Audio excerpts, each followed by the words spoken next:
The Presidential Council announces there are no more negotiations over the Constitution's draft, awaiting the President's go-ahead for the amendment.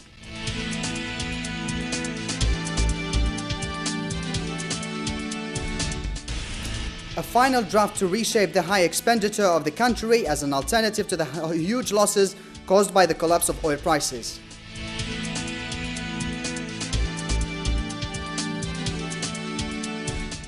Schools closed and a state of emergency will remain in place in Brussels as police continue to hunt for suspects from the Paris attacks.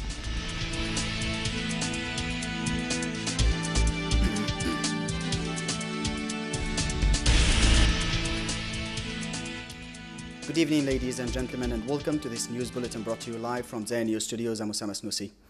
We kick off this news edition from the capital, Algiers, where the statements made by the Deputy Secretary General of the National Democratic Rally, Ahmed Yahya, to Zain News about the constitutional amendment made a turnover in the matter, especially that the Presidential Council announced there are no more negotiations over the Constitution's draft, awaiting the go-ahead from the President of the Republic for the kick-off of the amendment. Hint Minoras.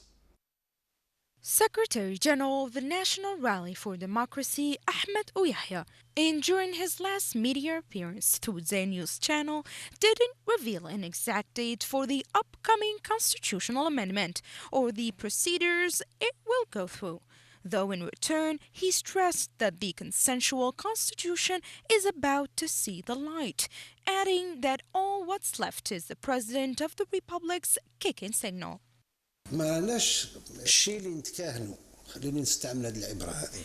Regarding the process of the consensual constitution, we're not speculating that the project will see the light soon.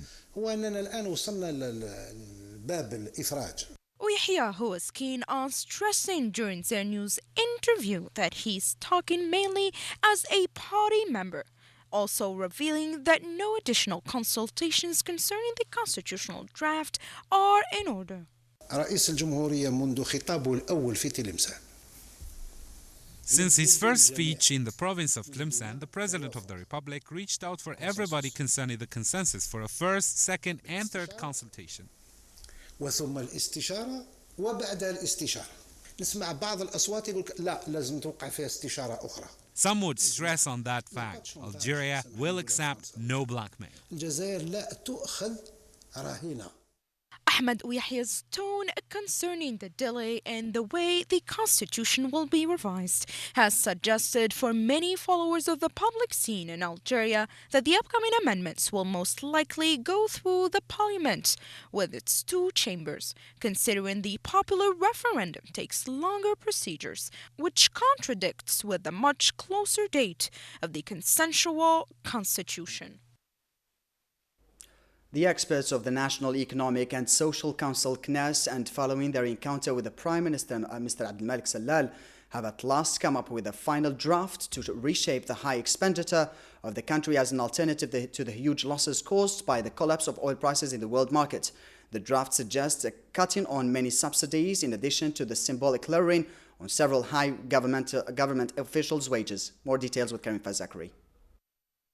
The National Economic and Social Council, CNES, requested by the Government for Economic Expertise, have developed their final report in which it evaluated the government's social expenditures and the volume of subsidies, and which reached the rate of 30% of GDP. CNES called for cutting down on these expenses and a rationalization in subsidies seeing the devaluating oil market. To do this, CNES proposes to go in the midterm to a generalized suppression of subsidies and replace it with a system of direct cash allowances to poor households based on national identification number. However, these experts believe that it is conceivable that consumers, regardless of their standard of living, benefit all subsidies provided for general consumer products. Meanwhile, CNES experts want to implement quotas of subsidized products, a solution which was briefly considered by the government for fuel before being abandoned.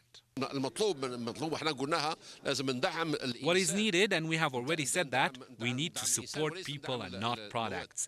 Needy people who don't have means for a decent life should be supported, and it'll be way better. This exists in many countries. In terms of public spending, experts are calling for drastic cuts in expenditure with a rate of 20% over a period of 4 to 5 years. Furthermore, experts believe the need to entirely finance national operating budget by ordinary taxation. To do this, the first objective is to increase the taxation coverage rate from 15 to 20% in the coming 5 to 7 years maximum, with the suggestion of dropping by 5% the salaries of senior officials and executives of state symbolically, so as for the government and administration to lead by example. As for fiscal and parafiscal measures, CNAS experts recommend applying a rate of tax on company profits (IBS) of a minimum of 30% for the import activity and for services outside noble services with high technological added value, which would allow a decrease of 2 to 3 points of IBS for the industrial sector. Thus, CNAS is in line with the demands of the Algerian Business Leaders Forum (FCE).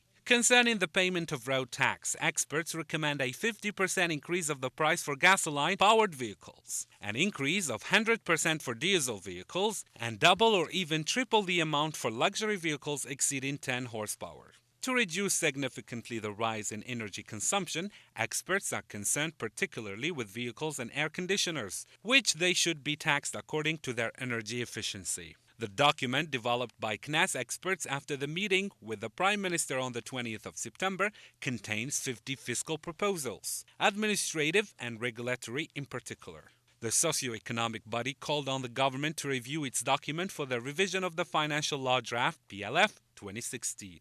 In fact, some of the proposals, 18 in number, are considered urgent and are intended to come into effect on the very short term.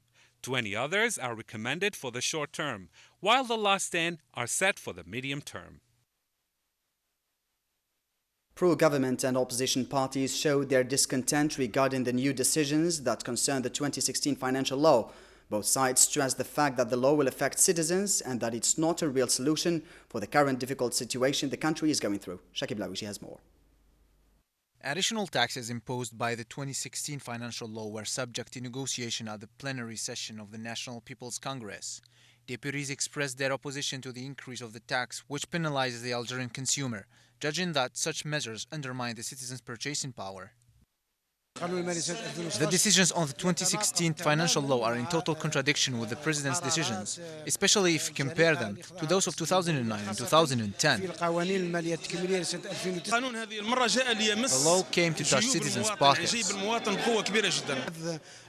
This decision will have an impact on the purchasing power of the normal citizen.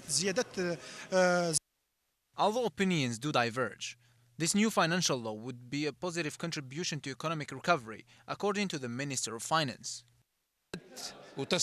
Negotiations started. There is a mutual trust because there is a good atmosphere. Of course, there are different opinions, but what matters is the economy of the country. The debates continue as regards the approval of the 2016 finance law, while an economic recovery is more than necessary. However, the new measures of the 2016 financial law, which will increase tax, certainly affect the wallets of the consumers. The Minister of Health, Abdelmalek Boudiaf, highlighted in Algiers the importance of raising awareness to develop home medical care in order to ease the pressure on hospitals. He also said that private clinics will start conducting chemotherapy operations soon. Shakib Lawishi again. The Minister of Health, Abdelmalek Boudiaf, highlighted Sunday in Algiers the importance of raising awareness on the need to develop home medical care to ease the pressure on hospitals and ensure good care of patients. The minister stressed that all hospitals except those of the Wilaya of Elizi have specialized units for home hospitalization, adding that the first operation of chemotherapy at home was performed last week in Algiers. The home medical care is already in place.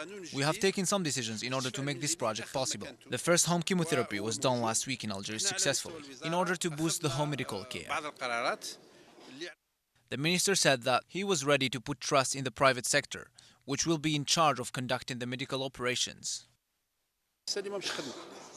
I have signed the agreement that allows the private clinics to start home medical care operations, but it must be controlled to avoid any medical accidents or neglect. Foreign specialists from France and Switzerland participated in the event in order to share the experiences of their countries in this type of hospital medication, which reduces healthcare costs. An excellent initiative when we know that the Algerian health sector knows significant problems. In international news, Mali began 3 days of national mourning today, Monday, for victims of the Radisson Blu Hotel attack that left 19 people dead in the capital city Bamako. Senegal, Mauritania and Guinea will also observe a tribute to their West African neighbor. The assault, which ended with Malian and international troops storming the Blue building, left 19 people dead, including 14 foreigners, as well as 2 attackers, according to a report by the government. Always in the fight against terrorism, the Belgian Prime Minister Charles Michel has confirmed that schools will be closed and a state of emergency will remain in place in Brussels as police continue to hunt for suspects from the Paris attacks. Karim Fazakri. Schools closed. Subways stopped. Police mobilized. Brussels lived Monday, its 3rd consecutive day of maximum terror alert. A day after the police crackdown, which failed to apprehend Salah Abdeslam, a key suspect in the investigation of the Paris attacks, which left 130 dead and wounded 350 others. Less dense road traffic and more bikes than usual, even though the streets of Europe's capital, which counts 1.2 million inhabitants, are far from deserted, despite a climate of palpable anxiety. With the threat of attack always being serious and imminent, the Belgian government decided to keep its maximum alert level in the Brussels region and extend the closure of the subway. The schools kept their doors closed Monday morning, as it is the case of kindergartens and universities. The authorities are making new assessments for the alert situation and security measures. The Belgian Prime Minister Charles Michel stated that the Belgian authorities fear similar attacks in Paris, especially in crowded public areas. The federal prosecution also announced at a press conference that the police conducted 19 raids. Neither weapons nor explosives were discovered. But the police got hold of 16 individuals to investigate if they have any links with any kinds of terrorist organization. Their detention period might be prolonged. Some companies have asked their employees to telecommute and to respect the safety instructions, advising them to stay away from crowded places. In Brussels, railway stations were functioning normally, yet the crowd was smaller than usual.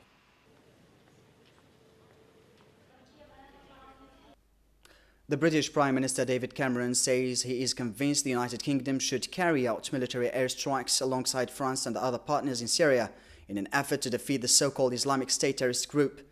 Cameron said he had offered France use of a British airbase in Cyprus, as well as additional assistance with air-to-air refueling.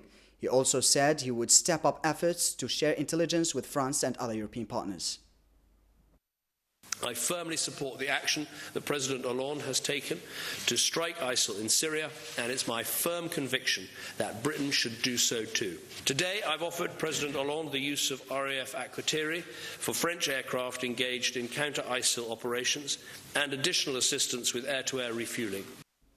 2 Palestinian girls have been shot by Israeli police following an alleged stabbing attack at the Jerusalem's Mahan Yehuda market this morning. The Palestinian Health Ministry said in a statement one of the girls was killed and the other was seriously injured after Israeli forces shot them down. According to a police statement, an Israeli police officer shot the girls after they allegedly stabbed a man with scissors near the market. Uganda, which was hit by terrorism 5 years ago, says it is effectively deployed security ahead of the Pope Francis' visit on Friday. Rania Yamani, Uganda's police spokesman, said Monday by phone from the capital Kampala. The police, Africa's biggest coffee exporter, has integrated several security agencies, including the army, intelligence services and prisons to reinforce safety during the Pope's visit, which ends on Sunday.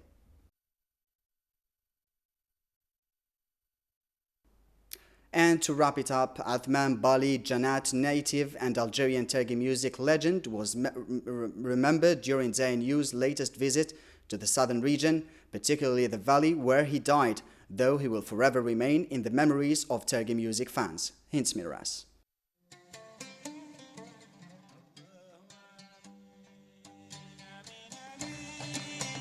One can't visit or talk about the southern region of Janat without sparing a thought for the region's native artists, notably Uthman Bali, whose real name is Athmani Mubarak, born in 1953 in Janat. A doctor by training, he interpreted his songs by the traditional rhythm of Tinde. a music genre that was later known internationally thanks to the Sahrawi music legend. Bali comes from a family of poets and music lovers. He inherited his music from his mother, an iconic teenage singer. In no time, he fell in love with the oud, a musical instrument that he discovered while still a med student in the early 1970s. On June 17th, 2005, the world of music was mourning the death of Turkey music icon, washed away by the floods that occurred in the region. His body was found on a Saturday 2 kilometers away from the city and was later buried on a Sunday. On a Friday, Zen News cameras went to discover the valley where the much beloved Algerian artist died, and it's safe to say the journey was inevitably emotional. We're here in Idri Valley in Janet, where the artist died. Back in 2015, Bali was coming back home from Annaba, and that's where he lost his life crossing the way. Every passerby in here remembers Bali. He's always etched in our memories. Everyone loved him. The singer of Amin Amin, Dama, and many more songs that left without having completed his dream, will always be living through his fascinating music. The end of this news edition. Thanks for watching, ladies and gentlemen. Good night.